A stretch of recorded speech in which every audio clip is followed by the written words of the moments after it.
UDF സർക്കാർ അധികാരത്തിലേറിയതിന് പിന്നാലെ കഴിഞ്ഞ സർക്കാരിന്റെ കാലത്തെ എന്ന് വെച്ച് കഴിഞ്ഞാൽ പിണറായി സർക്കാരിന്റെ കാലത്തെ പല കേസുകളും അന്വേഷണം അവസാനിപ്പിച്ചതും നടപടിയെടുക്കാത്തതുമായ പല കേസുകളും പൊടിതട്ടിയെടുക്കുകയാണ്. അതിൽ ആദ്യത്തേത് മുൻ മുഖ്യമന്ത്രിയുടെ ഗൺമാൻമാർ യൂത്ത് കോൺഗ്രസുകാരെ മർദ്ദിച്ച സംഭവമാണ്. അതിലിപ്പോൾ SITയുടെ അന്വേഷണം മുന്നോട്ട് പോവുകയാണ്. അടുത്തതാണ് കാഫിർ സ്ക്രീൻഷോട്ട് കേസ്. കഴിഞ്ഞ ലോക്സഭാ തെരഞ്ഞെടുപ്പ് കാലത്ത് വടകരയിലുണ്ടായ കാഫിർ സ്ക്രീൻഷോട്ട് കേസ് വലിയ വിവാദമാവുകയും കേരളത്തിൽ അങ്ങോളം ഇങ്ങോളം ചർച്ചയാവുകയും ചെയ്തതാണ്.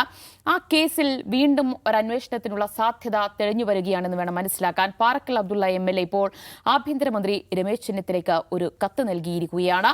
ആ കത്തിൽ ആവശ്യപ്പെടുന്നത് കാഫിർ സ്ക്രീൻഷോട്ട് കേസിൽ ശക്തമായ ഒരു അന്വേഷണം വീണ്ടും ഉണ്ടാകണം, അതിൽ പ്രതികളെ നിയമത്തിന് മുന്നിൽ കൊണ്ടുവരണം എന്നാവശ്യപ്പെട്ടാണ് കത്ത് നൽകിയിരിക്കുന്നത്. കഴിഞ്ഞ മാസമാണ് വടകര പോലീസ് ഈ കേസിൽ പ്രതികളിലേക്ക് എത്താൻ തക്ക തെളിവുകളില്ല എന്ന് പറഞ്ഞുകൊണ്ട് കേസ് അവസാനിപ്പിച്ചിരിക്കുന്നത്. അപ്പോൾ കാഫിർ സ്ക്രീൻഷോട്ട് കേസ് വീണ്ടും പൊടിതട്ടിയെടുക്കുകയാണോ? അതിൽ വസ്തുത പുറത്തുവരുമോ, സത്യം പുറത്തുവരുമോ? യഥാർത്ഥ പ്രതികളെ പുതിയ അന്വേഷണ സംഘത്തിന്, ഇനി അങ്ങനെ ഒരു SIT രൂപീകരിച്ചു കഴിഞ്ഞാൽ പുതിയ സംഘത്തിന് കുറ്റവാളികളിലേക്ക് എത്താൻ കഴിയുമോ എന്നാണ് നമ്മൾ സംസാരിക്കാൻ പോകുന്നത്. ദാവൂസറിന് എന്ത് തോന്നുന്നു? കാഫിർ സ്ക്രീൻഷോട്ട് ഈ കേസ് പൊടിതട്ടിയെടുത്തുകൊണ്ട് എന്തെങ്കിലും സംഭവിക്കാനുണ്ടോ? ഇനി അല്ല, സംഭവിക്കാൻ വെച്ചാൽ പോലീസ് അത് കൃത്യമായിട്ട് അന്വേഷിക്കുകയാണെങ്കിൽ നിശ്ചയമായിട്ടും പ്രതികളിലേക്ക് എത്താൻ പറ്റും. കാരണം അത് ഡിജിറ്റൽ എവിഡൻസ് ഉള്ള കാര്യമാണല്ലോ.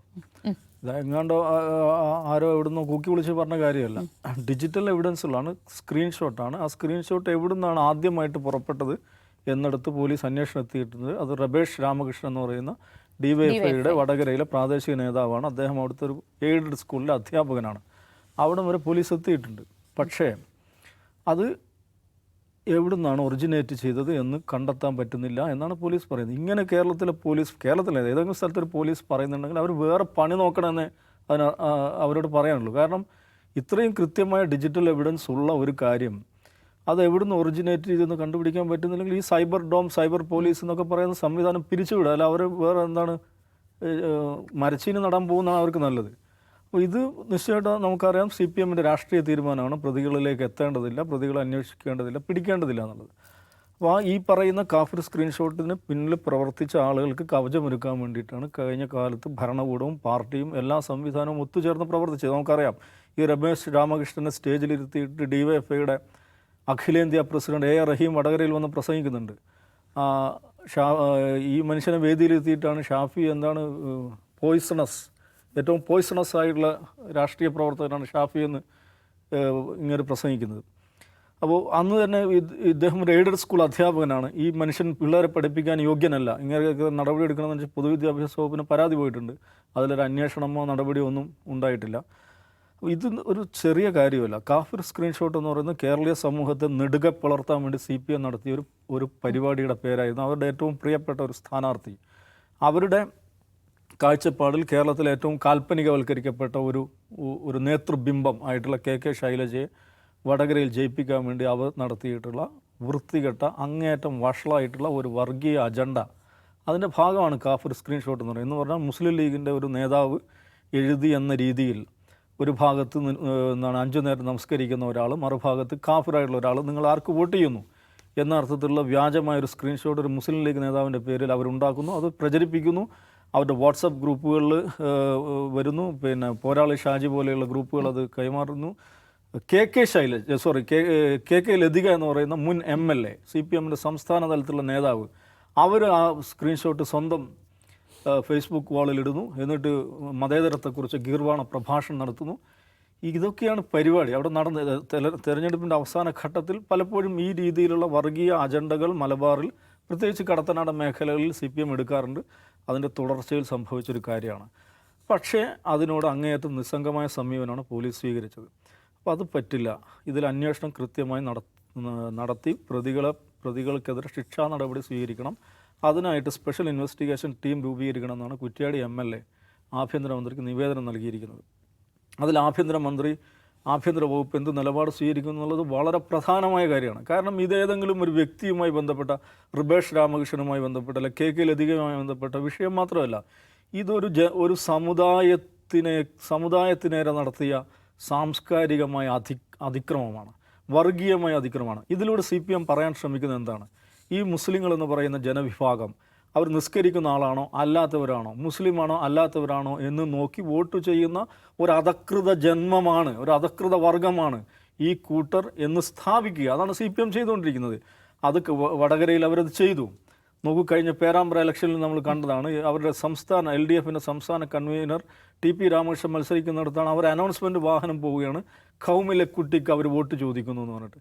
അപ്പോൾ ഈ അനൗൺസ്മെൻറ്റ് ഒരാൾ മൈക്ക് കയ്യിൽ കിട്ടുമ്പോൾ ആവേശത്തിൽ വിളിച്ചു പറയുന്നതല്ല, നേരത്തെ സ്ക്രിപ്റ്റ് എഴുതി സ്റ്റുഡിയോയിൽ റെക്കോർഡ് ചെയ്ത് ഓഡിയോ ഫയലാക്കി വെച്ചത് ആവശ്യത്തിന് പ്ലേ ചെയ്യുകയാണ്. അതിൽ സംഭവിച്ചതെന്ന് വെച്ചാൽ തിരഞ്ഞെടുപ്പിൻ്റെ അവസാന നാളുകളിൽ പ്ലേ ചെയ്യേണ്ട ഓഡിയോ ഫയൽ ആദ്യത്തിൽ പ്ലേ ചെയ്തു പോയി എന്നുള്ളത് മാത്രമാണ് അത് സംഭവിച്ചത്. അവസാന നാളിലാകുമ്പോൾ ഇതൊന്നും ആളുകൾ അത്ര വലിയ സ്ക്രൂട്ടിനിക്ക് വിധേയമാക്കുകയില്ല. അവിടെയും ശ്രദ്ധിക്കണം, DYFIയുടെ നേതാവായുള്ള സജീഷ് ആണ് അവിടുത്തെ തെരഞ്ഞെടുപ്പ് പ്രചാരണ കമ്മിറ്റി ചെയർമാനായിട്ടുള്ള ആൾ, അതിന് നേതൃത്വം കൊടുക്കുന്ന ആൾ. ഇവിടെയും DYFIയുടെ ആളുകൾ തന്നെയാണ് നേതൃത്വം കൊടുത്തിരിക്കുന്നത്. ഇനി ഇതെല്ലാം കഴിഞ്ഞ് തെരഞ്ഞെടുപ്പിൽ ഈ വൃത്തികെട്ട വർഗീയ അജണ്ട അടിപടലം തകർന്ന് തരിപ്പണമായതിനു ശേഷം ഇവരുടെ കണ്ണൂർ ജില്ലാ സെക്രട്ടറി എന്താണ് പ്രസംഗിക്കുന്നത്? ന്യൂനപക്ഷ വർഗീയത തിമർത്താടിയ തെരഞ്ഞെടുപ്പാണിത് എന്നാണ്.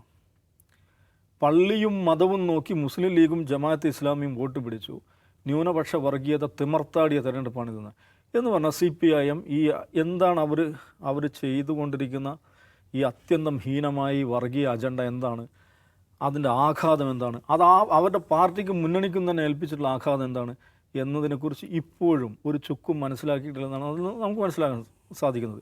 അതെന്തോ ആവട്ടെ, അവരുടെ പാർട്ടിയുടെ കാര്യം, അവരുടെ നേതാക്കന്മാരുടെ മനോഗതം ഒക്കെയാണ്.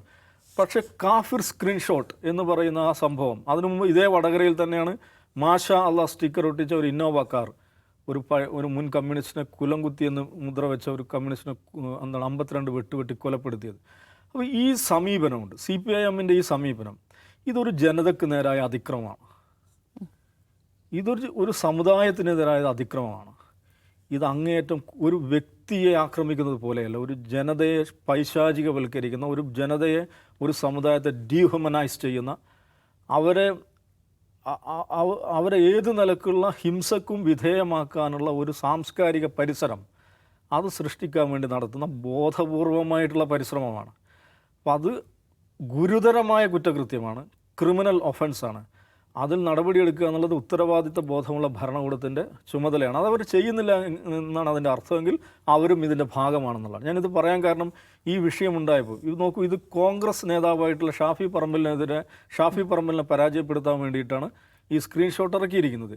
പക്ഷേ കോൺഗ്രസ് നേതൃത്വം, പ്രത്യേകിച്ച് കോഴിക്കോട്ടെ കോൺഗ്രസ് നേതൃത്വം, കോഴിക്കോട്ടെ DCC അവർ അങ്ങേയറ്റ അലംഭാവി വിഷയത്തിൽ കാണിച്ചിട്ടുണ്ട്. ഇതുമായി ബന്ധപ്പെട്ട നിയമ നടപടികളുമായിട്ട് എപ്പോഴും മുന്നോട്ട് പോയിട്ടുള്ളത് ആരാണ്?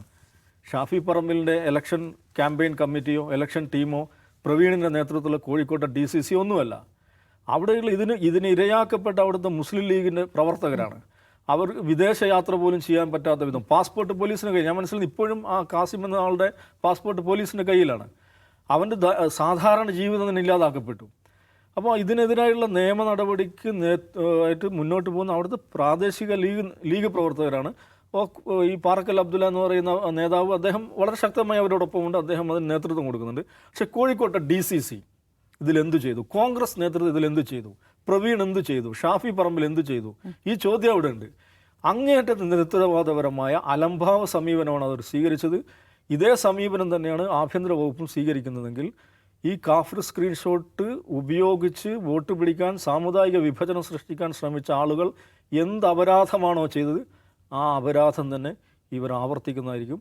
അതിൻ്റെ പേരിൽ അവർ ചരിത്രത്തിൽ ചോദ്യം ചെയ്യപ്പെടും. യെസ്, അജിംസി, കാഫിർ സ്ക്രീൻഷോട്ടിൽ അത് ആരുടെ ഐഡിയ ആയിരുന്നു, എന്തിനു ചെയ്തു, എങ്ങനെ ചെയ്തു എന്നൊക്കെ പൊതുജനങ്ങൾക്ക് ഇപ്പോൾ സത്യത്തിൽ അറിയാം. പക്ഷേ അത് ആരുടെ തലയിൽ ഉദിച്ച ബുദ്ധിയാണ്, അല്ലെങ്കിൽ ആ പ്രതികളെ നിയമത്തിന് മുന്നിൽ കൊണ്ടുവരേണ്ടത് വളരെ അത്യാവശ്യമില്ല. അപ്പോൾ ഒരു അന്വേഷണം തന്നെ നമുക്ക് പ്രതീക്ഷിക്കാമല്ലേ വീണ്ടും? അത് ഒരാളുടെ തലയിൽ ഉദിച്ച ബുദ്ധിയാണെന്ന് ഞാൻ വിചാരിക്കുന്നില്ല. അതൊരു പാർട്ടിയുടെ കളക്റ്റീവ് ഡിസിഷനായിട്ടാണ് എനിക്ക് തോന്നുന്നത്. അതിന് കാരണം എന്താണെന്ന് വെച്ചാൽ, ഇപ്പോൾ ഷാഫി പറമ്പിൽ വടകരയിൽ മത്സരിക്കാൻ എത്തുന്ന സമയത്ത് ഷാഫി വിജയിക്കുമെന്ന് തോന്നലൊന്നും ഉണ്ടായിരുന്നില്ല. കാരണം ഷാഫിക്ക് വലിയ സ്വീകരണം കിട്ടി. പക്ഷേ എതിർഭാഗത്തുള്ളത് CPMലെ ഏറ്റവും ശക്തിയായ സ്ഥാനാർത്ഥിയാണ്. അപ്പോൾ പലരും ഈ ഒപ്പീനിയൻ പോളുകളിലും അതുപോലെ തെരഞ്ഞെടുപ്പിന് മുമ്പുള്ള ഫലപ്രവചനങ്ങളിലുമെല്ലാം വടകര ഇക്കുറി LDF പിടിക്കുമെന്ന് തന്നെയാണ് പറഞ്ഞത്. പക്ഷേ പോകെ ഒരു 1-2 ആഴ്ച ഈ പ്രചാരണം മുന്നോട്ട് പോകുമ്പോഴാണ് അവിടെ നിന്നുള്ള റിപ്പോർട്ടുകൾ വരുന്നത് ഷാഫി വലിയ തോതിലുള്ള തരംഗമുണ്ടാക്കുന്നുണ്ട് വടകരയിൽ എന്നുള്ള വാർത്തകൾ വരുന്നത്. അപ്പോൾ ഇതിൻ്റെ പ്രചാരണത്തിൻ്റെ അവസാന ലാപ്പിലേക്ക് എത്തുമ്പോൾ ഞാൻ ആ സമയത്ത് വടകര പോയിരുന്നു. അവിടെ അതുവരെ തെരഞ്ഞെടുപ്പിൽ കാണാത്ത ഒരു ദൃശ്യം എന്ന് വെച്ചാൽ മുഖ്യമന്ത്രി പിണറായി വിജയൻ നേരിട്ടാണ് അവിടെ റിവ്യൂവിന് എത്തുന്നത്. സാധാരണ രീതിയിൽ CPM സംസ്ഥാന സെക്രട്ടറി MV ഗോവിന്ദനാണ് ആ റിവ്യൂവിന് പോകാറ്. പക്ഷേ ഇവിടെ പിണറായി വിജയൻ തന്നെയാണ് നേരിട്ട് വരുന്നത്. പിണറായി വിജയനുണ്ട്, അന്നത്തെ മന്ത്രി മുഹമ്മദ് റിയാസൊക്കെ അവിടെ ക്യാമ്പ് ചെയ്തിട്ടുണ്ട്. അപ്പോൾ ഈ റിവ്യൂവിന് ശേഷം ഒരു 4-5 ദിവസത്തിന് ശേഷമാണ് ഈ കാഫർ സ്ക്രീൻഷോട്ട് വരുന്നത്. അപ്പോൾ ഞാൻ വിചാരിക്കുന്നില്ല ഇതിപ്പോൾ ഏതെങ്കിലും റിബേഷ് രാമകൃഷ്ണൻ്റെയോ ഏതെങ്കിലും CPM-ൻ്റെ പ്രാദേശിക നേതാവിൻ്റെ തലയുദിച്ച അതാണെന്ന്. അതൊരു പാർട്ടിയുടെ കളക്റ്റീവ് ഡിസിഷനാണ്. അത്തരം ഡിസിഷനുകൾ നമ്മൾ പിന്നീട് പേരാമ്പ്രയിലും കണ്ടു. കാരണം അങ്ങനെ ഒരു സംഭവം ഇപ്പോൾ ഒരു പ്രവർത്തകന് പറ്റുന്ന മിസ്റ്റേക്ക് ആണെങ്കിൽ അല്ലെങ്കിൽ ഒരു കീഴ്ഘടകം എടുക്കുന്നൊരു തീരുമാനമാണെങ്കിൽ അതിൽ നടപടി ഉണ്ടാവും. തെരഞ്ഞെടുപ്പിൽ തിരിച്ചടിയായാലെങ്കിലും നടപടി ഉണ്ടാവും. ഇതങ്ങനെയൊന്നും ഉണ്ടായിട്ടില്ല. അതിനർത്ഥം ഇതൊരു കളക്റ്റീവ് ഡിസിഷനാണ്. കളക്റ്റീവ് ഡിസിഷൻ എന്ന് പറഞ്ഞാൽ ആ ഡിസിഷൻ ആരെടുക്കുന്ന നമുക്ക് ഊഹിക്കാൻ കഴിയും. അപ്പോൾ അതാണ് യഥാർത്ഥത്തിൽ സംഭവിച്ചത്. പക്ഷേ ഞാൻ കാണുന്നൊരു പ്രശ്നം അതല്ല. ഇപ്പോൾ UDF സർക്കാർ അധികാരത്തിൽ വന്നു. അധികാരത്തിൽ വരുമ്പോൾ സാധാരണ ജനങ്ങൾ, ഇപ്പോൾ UDF പ്രവർത്തകരും കോൺഗ്രസ് പ്രവർത്തകരും മുസ്ലിം ലീഗ് പ്രവർത്തകരും സാധാരണ വോട്ടർമാരൊക്കെ പ്രതീക്ഷിക്കുന്ന ചില നടപടികളുണ്ട് ആദ്യത്തെ ദിവസങ്ങളിൽ. അതെന്തൊക്കെയാണ്? ആളുകൾ വളരെ തോതിൽ രോഷാകുലരായിട്ട് ചില സംഭവങ്ങൾ ഉണ്ടായിട്ടുണ്ട്. ഉദാഹരണത്തിന് തൃശ്ശൂർ പൂരം കലങ്ങിയത്, ശബരിമലയിലെ സ്വർണ്ണക്കൊള്ള, പിന്നെ ഈ കാഫിർ സ്ക്രീൻഷോട്ട്, കൗമിൻ്റെ കുട്ടിവാദം, ഇങ്ങനെ തുടങ്ങിയിട്ടുള്ള വളരെ സെൻസിറ്റീവായിട്ടുള്ള കോൺട്രവേഴ്ഷ്യൽ ആയിട്ടുള്ള ഒരുപാട് സംഭവങ്ങൾ കഴിഞ്ഞ 10 വർഷം നടന്നിട്ടുണ്ട്. അതിൽ ആഭ്യന്തര വകുപ്പിൻ്റെ അന്വേഷണം വേണ്ട വിധത്തിൽ നടന്നിട്ടില്ല എന്നൊക്കെ നമുക്കറിയാം. അപ്പോൾ ഈ സർക്കാർ അധികാരത്തിൽ വന്നിട്ട് ആദ്യം പ്രഖ്യാപിക്കുന്നത് എന്താണ്? തീർച്ചയായിട്ടും അത് പ്രഖ്യാപിക്കേണ്ടതാണ്. അതായത് രക്ഷാപ്രവർത്തനം എന്ന പേരിൽ പ്രൊട്ടസ്റ്റ് ചെയ്തവരെ തല തല്ലിപ്പൊളിച്ച പോലീസിനെതിരായിട്ടുള്ള നടപടി വരുന്നു. ലൈഫ് മിഷൻ പദ്ധതി റദ്ദാക്കുന്നതായിട്ട് പ്രഖ്യാപിക്കുന്നു. അതെല്ലാം UDF എതിർത്തുകൊണ്ടിരുന്ന കാര്യങ്ങളാണ്. പിന്നെ ആ ഗൺമാനെതിരായിട്ടുള്ള അന്വേഷണം വരുന്നു. അങ്ങനെയുള്ള കുറേ അധികം അന്വേഷണങ്ങൾ പ്രഖ്യാപിച്ചു. പക്ഷേ ഈ കാഫിർ സ്ക്രീൻഷോട്ടിൻ്റെ കാര്യത്തിൽ ഒരു മുസ്ലിം ലീഗ് MLA-ക്ക് പോയി ആഭ്യന്തരമന്ത്രിക്ക് നിവേദനം കൊടുക്കേണ്ടി വരുന്നു. അതെന്തുകൊണ്ടാണ് സംഭവിക്കുന്നത്? കാരണം അത് കോൺഗ്രസിൻ്റെ ഒരു സ്ഥാനാർത്ഥിക്കെതിരെ, ലീഗിൻ്റെ സ്ഥാനാർത്ഥിക്കെതിരെയല്ല, കോൺഗ്രസിൻ്റെ ഒരു സ്ഥാനാർത്ഥിക്കെതിരെ ഉപയോഗിക്കപ്പെട്ട ഒരു വർഗീയ പ്രചാരണമാണ്. എന്നിട്ടും അതിൽ കോൺഗ്രസ്സിന് പരാതിയില്ല. ആദ്യത്തെ ദിവസങ്ങളിൽ കാഫിർ സ്ക്രീൻഷോട്ട് അന്വേഷിക്കുമെന്ന് ആഭ്യന്തരമന്ത്രിയോ മുഖ്യമന്ത്രിയോ പ്രഖ്യാപിക്കുന്നില്ല. അത് ലീഗിന് പോയി എന്ത് ചെയ്യുന്നു? കത്ത് കൊടുക്കേണ്ടി വരുന്നു എന്നുള്ളതൊരു പ്രശ്നമാണ്. അപ്പോൾ നമ്മൾ പലരും കഴിഞ്ഞ ദിവസങ്ങളിൽ ചോദിച്ചുകൊണ്ടിരിക്കുന്നത് ഈ സർക്കാരിൻ്റെ ആഭ്യന്തര നയം എന്താണ് എന്നൊരു ക്വസ്റ്റ്യൻ ഉണ്ട്. പക്ഷേ ഇതുവരെ പുറത്തു വന്നിട്ടുള്ള നടപടികൾ, പ്രഖ്യാപനങ്ങൾ വെച്ച് നോക്കി കഴിഞ്ഞാൽ ഈ സർക്കാരിൻ്റെ ആഭ്യന്തര നയം കഴിഞ്ഞ 10 വർഷം UDF നേരിട്ട അതിക്രമങ്ങൾക്കുള്ള അതൊന്നും ഞങ്ങൾ മറന്നിട്ടില്ല. UDF പ്രവർത്തകർ, കോൺഗ്രസ് പ്രവർത്തകർ നേരിട്ട തലതല്ലി പൊളിച്ച സംഭവമാണെങ്കിലും അങ്ങനെയുള്ള സംഭവമാണെങ്കിലും അതിലൊക്കെ ഞങ്ങൾ നടപടി സ്വീകരിക്കുന്നു. അതർവൈസ് കഴിഞ്ഞ 10 വർഷം കേരള രാഷ്ട്രീയത്തെ സംബന്ധിച്ച്, കേരളത്തിൻ്റെ സാമൂഹിക ജീവിതത്തെ സംബന്ധിച്ച് വളരെ നിർണായകമായ 10 വർഷമാണ്. ഒന്ന്, സാമൂഹിക മാധ്യമങ്ങൾ വ്യാപകമായി വരുന്നൊരു സമയത്താണ് ഒന്നാം പിണറായി വിജയൻ സർക്കാർ അധികാരത്തിൽ വരുന്നത് 2016-ൽ. ഇപ്പോൾ 2011 മുതലൊക്കെ സാമൂഹിക മാധ്യമങ്ങൾ പ്രചാരത്തിലാണെങ്കിലും 2011 മുതൽ 2016 5 വർഷം കൊണ്ടാണ് കേരളത്തിലെ എല്ലാവരുടെയും, എല്ലാ ഏജ് ഗ്രൂപ്പിൽപ്പെട്ട ആളുടെയും സ്മാർട്ട് ഫോൺ വരുന്നതും ഇവരെല്ലാവരും അക്കൗണ്ട് എടുക്കുന്നതും. ഈ 5 വർഷത്തിൽ വലിയ തോതിൽ ഉള്ള ഒരു പെനിട്രേഷൻ ഈ പറയുന്ന സോഷ്യൽ മീഡിയയ്ക്ക് ഉണ്ടായി. അപ്പോൾ സോഷ്യൽ മീഡിയ കാലത്തുണ്ടായ ഒരു കമ്മ്യൂണിസ്റ്റ് സർക്കാരാണ്. പക്ഷേ അത് കഴിഞ്ഞുള്ള 10 വർഷം ഉണ്ടായിട്ടുള്ളതെന്ന് വെച്ചാൽ കേരളത്തിൻ്റെ ചരിത്രത്തിലില്ലാത്ത വിധത്തിലുള്ള വിദ്വേഷ പ്രചാരണം സാമൂഹ്യ മാധ്യമങ്ങൾ വഴി നടന്നു. അത് വാട്സപ്പ് വഴിയാണ്, ഫേസ്ബുക്ക് വഴിയാണ്, ഇതുപോലെ കാഫിർ സ്ക്രീൻഷോട്ട് പോലുള്ള കാര്യങ്ങളാണെങ്കിലും വലിയ തോതിലുള്ള ഒരു കുത്തൊഴുക്ക് വിദ്വേഷത്തിൻ്റെ കാര്യത്തിലുണ്ടായി. അത് കേരളത്തിൻ്റെ രാഷ്ട്രീയത്തെ മാറ്റിമറിച്ചിട്ടുണ്ട്, കേരളത്തിൻ്റെ സാമൂഹിക ജീവിതത്തെ മാറ്റിമറിച്ചിട്ടുണ്ട്. ആളുകളുടെ രാഷ്ട്രീയം തന്നെ ചേഞ്ച് ആയിട്ടുണ്ട്. 2015-ൽ ഒരാളുടെ രാഷ്ട്രീയമല്ല 2026-ലുള്ളത്. അതിൻ്റെ കാരണം എന്ന് വെച്ചാൽ ആ അർത്ഥത്തിൽ ആളുടെ രാഷ്ട്രീയ കാഴ്ചപ്പാടുകൾ തന്നെ മാറ്റിക്കളഞ്ഞു. സാമുദായിക വിഭജനങ്ങളുണ്ടായി, കാലുഷ്യങ്ങളുണ്ടാകുന്നു. ഏത് സമയത്തും ഒരു പൊട്ടിത്തെറിക്കാൻ പറ്റുന്നൊരു ടൈം ബോംബ് മാതിരി ആളുകളുടെ മനസ്സുകൾ മാറിക്കൊണ്ടിരിക്കുകയാണ്. നമ്മളിതിപ്പോൾ UDF 102 സീറ്റിൽ അധികാരത്തിൽ വന്നു എന്ന് പറയുമ്പോൾ പോലും ഈ കഴിഞ്ഞ 10 വർഷത്തെ വിദ്വേഷ പ്രചാരണത്തിൻ്റെ എഫക്റ്റ് നേർക്ക് നേരെ ബാധിച്ചിട്ടുള്ള സ്ഥലങ്ങളുണ്ടെന്ന് കേരളത്തിൽ.